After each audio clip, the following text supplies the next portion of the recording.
მაჯის გვირაბის სინდრომი. მაჯის გვირაბი, იგივე კარპალური გვირაბი, მაჯაში არსებული ვიწრო არხია, სადაც გაივლის ხელის ერთ-ერთი მთავარი შვათანა ნერვი, რომელიც ხელის გულზე რამოდენიმე წვრილ ნერვად იყოფა.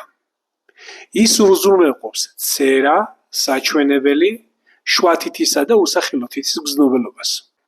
მაჯის გვირაბის სინდრომს იწვევს აღნიშნული არხის შევიწროება, რასაც შვათანა ნერვზე ზეწოლა და მისი სისხლით მომარაგების შემცირება მოყვება.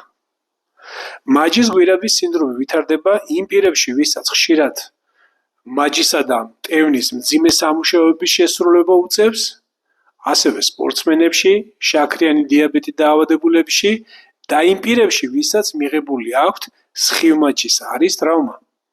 გვირაბის სინდრომს ახასიათებს ხელის მტევნის და თითების დაბუჟება, ტკივილი, ჩხვლეტისა და წვის შეგრძნება.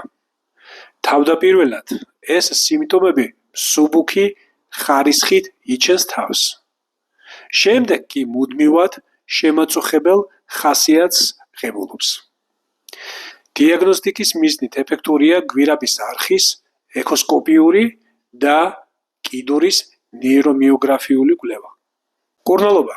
საწყის ეტაპზე ეფექტურია ანთების საწინააღმდეგო არასტეროიდული მედიკამენტოზური საშუალებების გამოყენება, ასევე ძალიან კარგ შედევრს ღებულობს კორტიკოსტეროიდების ან PRP ინექცია მაჯის გვირაბში და მსუბუქი ვარჯიშები.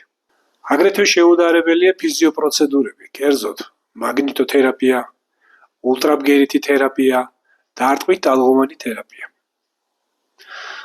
ხოლო ზემოთ აღნიშნული ღონისძიებების არაეფექტურობის შემთხვევაში აუცილებელია უკვე გაკეთდეს ოპერაცია.